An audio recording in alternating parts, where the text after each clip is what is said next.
What's up, tribe? How you guys doing? Go ahead and hit that subscribe button. Hope you like this video. All my social media is in the description box. Look, this is going to be your review of the Real Housewives of Beverly Hills reunion part 2. And you know they got the nerve they're going to have a part 3. This was the most boring stuff. I don't want to curse.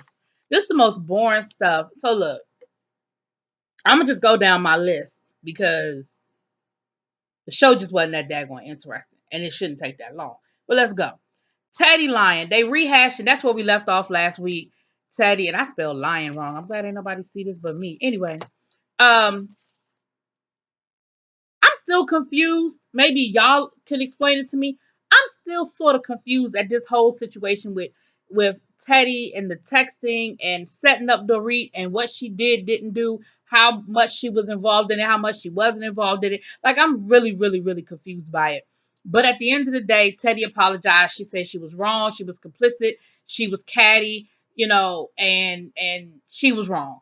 And she apologized, which is more than a lot of people do when they get caught on these reality shows, which like Camille later on in the episode, they get caught and they still want to try to excuse their way away about something. Teddy was like, look, I was wrong.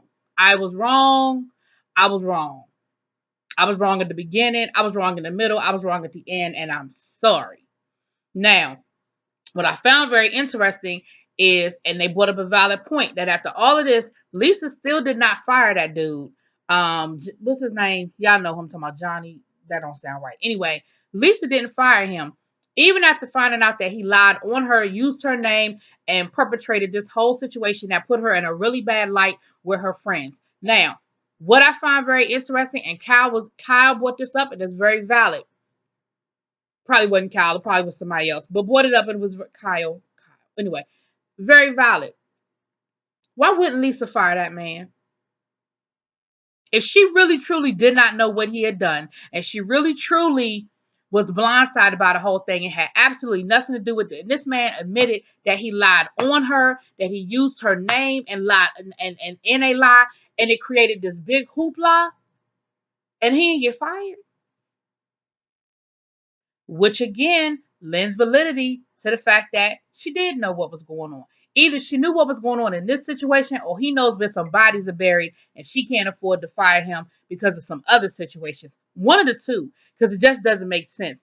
And then, of course, y'all know shady ass Bravo, what they do, flashback to season 2. And this when I was still watching the show. I remember when Adrian Malos, y'all know what I'm talking about, when her chef didn't like Lisa and was talking trash about Lisa, and then they talked about it at the reunion, and Lisa was like, I can't imagine why you would allow somebody to work for you and talk about your friends like that.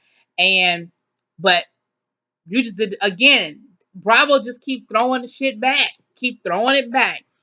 Camille talked about how Lisa would set her up to have conversations and say certain things, and then stand back and keep her hands off, and sort of throw her under the bus, and play the whole I didn't have anything to do with that, I didn't tell her to say anything, I don't know why she would bring that up, which of course everybody has accused Lisa of doing. Kyle accused Lisa of doing it, Brandy accused Lisa of doing it, so it's still absolutely accused Lisa of doing it. Now then they started getting into then they started getting into the scandals. Almost all of the housewives' husbands had some stuff going on during this season that, was all in the blogs, whatever. We had Erica's husband was involved in a default, and they put a lien on his assets. Now, Erica said that the whole situation has been resolved and they issued an apology. So I don't know if it was done in error or whatever, but she said that this over.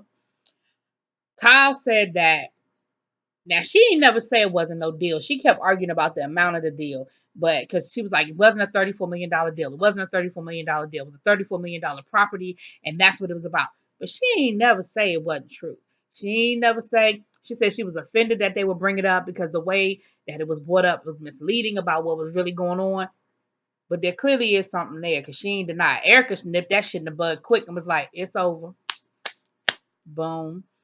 Dorit, of course, her situation is still pending and she can't really talk about the details of it, but she said they're in mediation. The judge basically sent them to mediation and was like, y'all figure this shit out, which tells me that it's not that serious. They're arguing over money and probably some percentages, and the lawyers will hash it out, charge them $1 million to do it. Anyway, but they brought up something about some woman chasing Dorit around the Bahamas or something, which they didn't really get into what the woman was chasing her about. I can only assume it had something to do with Beverly Beach because that's what they were talking about at the time. And Dorit was like, yeah, I can't really talk about it. And all of them agreed that they don't bring certain things up on camera as to not embarrass each other dealing with their own personal situations, which I can respect because, again, for the exception of Dorit, those situations were dealing with their husbands. It wasn't dealing with them.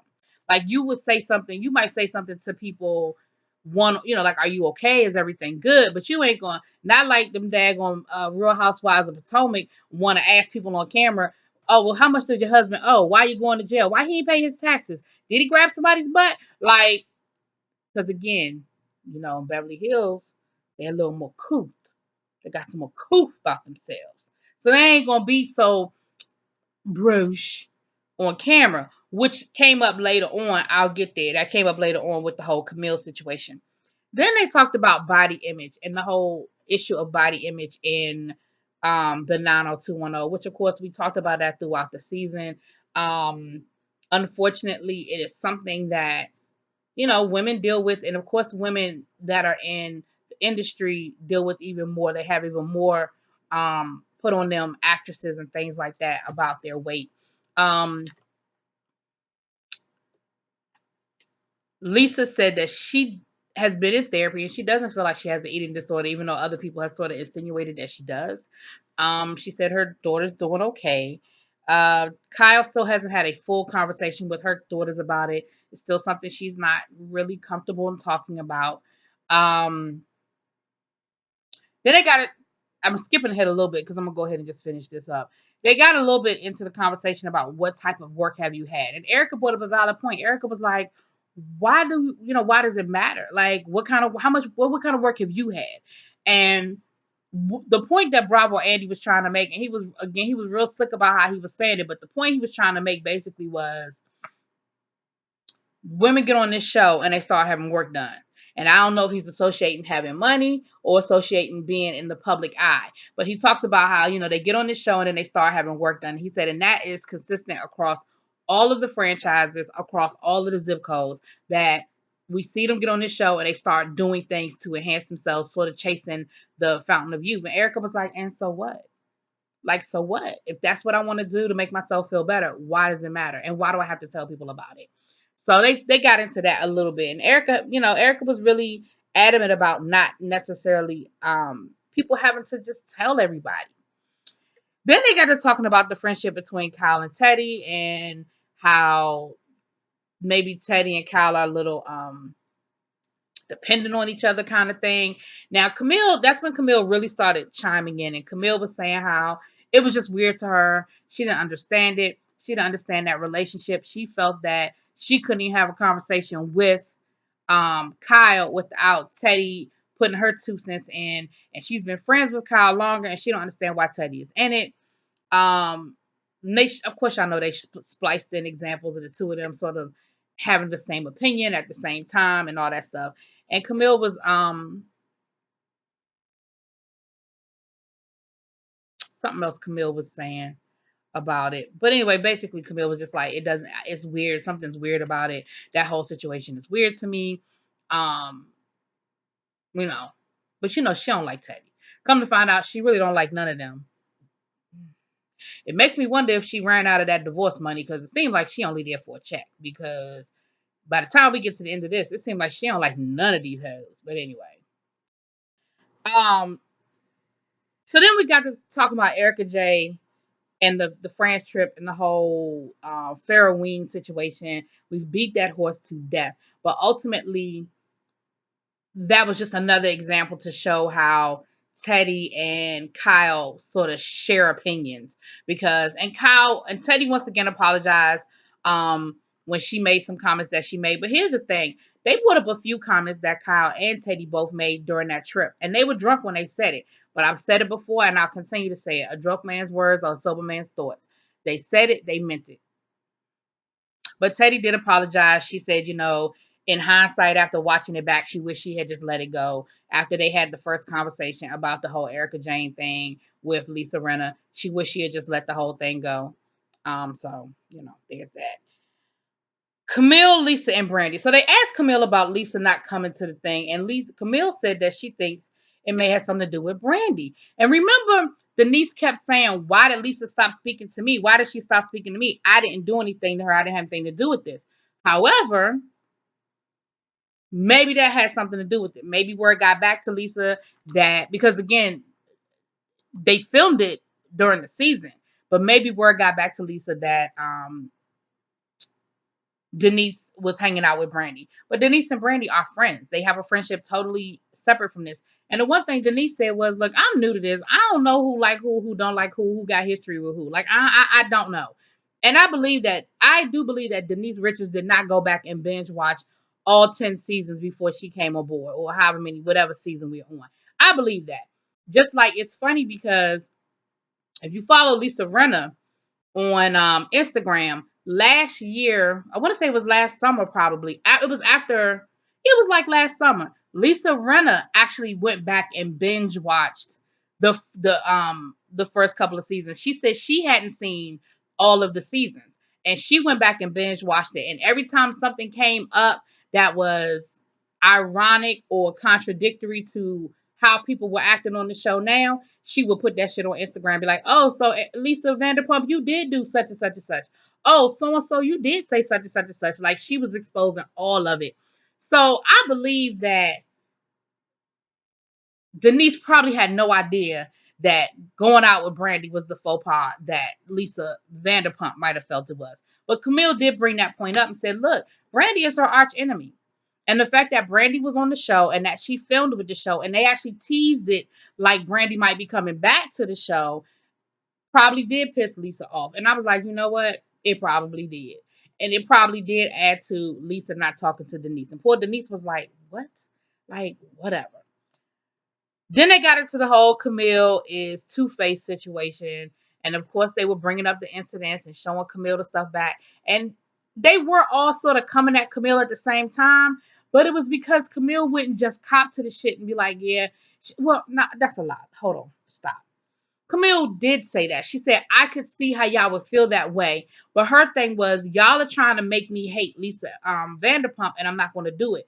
Yes, Lisa Vanderpump got some shit with her. Yes, she hasn't been the best friend to me, but I'm not getting ready to pile on with her. I'm not getting ready to get into this whole back and forth with I'm not getting on the hate Lisa Vanderpump train. And then it came up that they were asking about inviting them to the wedding and Kyle being a bridesmaid. She was like, "Oh, no, her and Dorit got into it." She was like, "I don't like Dorit." So she'd already said she ain't like, she wasn't crazy about Teddy. Now she's saying she don't like Dorit. And the minute she's gonna say she don't like somebody else, we'll get there in a second.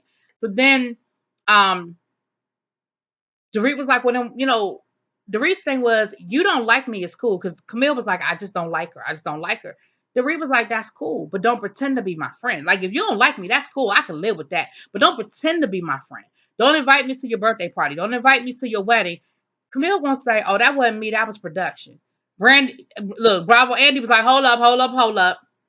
Don't put all that shit on us. Like, you had free will. You didn't have to invite them." She was like, "No, but let's be real. That was production." And you know what? I believe her. I believe that was production. There's no doubt in my mind that production. And again, Camille wanting that check. Sorry, something looked like something was on my cup. Camille wanting that check. She went along with the get along. I believe Camille I believe Camille could care less if any of them, especially Dorit, um, and Denise. Now Denise ended up not coming because remember Denise had to work, but she was invited. She didn't know them from a hole in the wall and didn't like them. So anyway, um, and then Camille gets upset and walks off camera. She was like, "Y'all, it's a setup, y'all," because then they got into this whole thing where that's what she was saying. She didn't like Denise. They got into this whole thing. No, wait a minute, hold on. I'm jumping ahead of myself. Oh, see, I thought I said walk off camera, but that's not what my notes say. My notes say on camera versus off camera comments, because during that little piece, it came up that because Camille, they brought up the whole her talking about Lisa's teeth and breath and all of that, and she gonna say, "Well, Kyle, come on, off camera, you've told me that Lisa always had bad breath." Honey, Kyle was pissed. Kyle was like, "Oh my gosh, I can't believe you did that to me. I can't believe you threw me under the bus like that." She was like, "Come on, Camille." And Erica was in the background like, "We all talk about each other. Y'all know how Erica is. We all talk about each other." So she was like, "I can't believe you did that." She said, saying stuff off camera versus what we agree to say on camera. And all the reality shows do that. You see it happen a lot. You've heard people say that before, well, we said that off camera, or we agreed we wouldn't bring that on camera. And so Kyle's thing was, it ain't that I didn't say it. It's you weren't supposed to bring it up in mixed company. Like, that's not something we were supposed to say on camera. And in that case, I ain't mad at Camille. Camille's like, fuck it. Y'all want to accuse me of being two-faced. Now who being two-faced? On camera, off camera, whatever, for breath stink or breath stink. Okay, now I'm at the right place. My next note says production made them invite her to the wedding. Okay, so now I'm back on. Okay. Camille don't like Denise. Okay, so now Camille, she don't like Teddy. She don't like Dorit. She don't like Denise. Now she was sitting next to Erica Jane. I bet you she wasn't gonna say she didn't like Erica ass, but that's another conversation.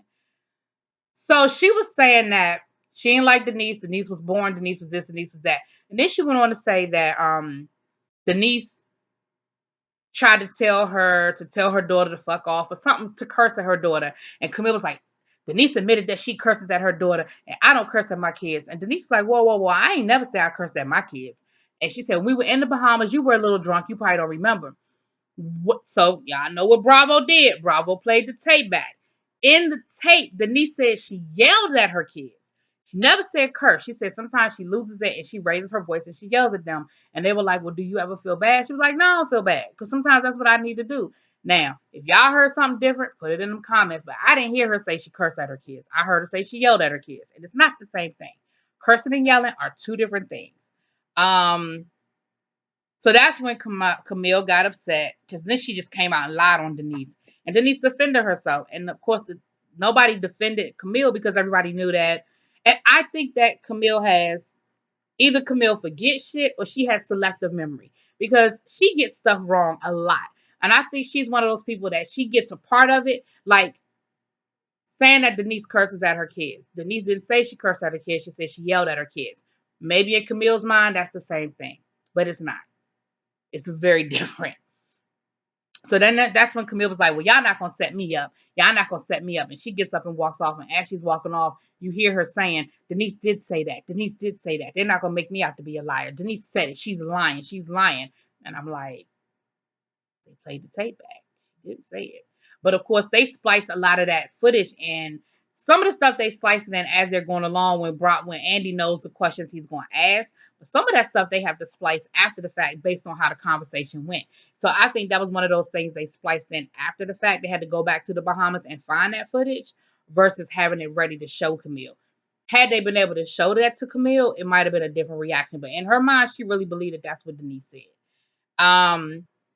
And so, of course, all the rest of them are sitting on the couch like, what the hell just happened? Like, what just happened here? And that's when we found out there's going to be a part 3. Because in my mind, we could be done. But it looks like next week, I ain't going to get into it. We'll just talk about it next week, y'all. Anyway, let me know what y'all think. Drop it in them comments. Peace.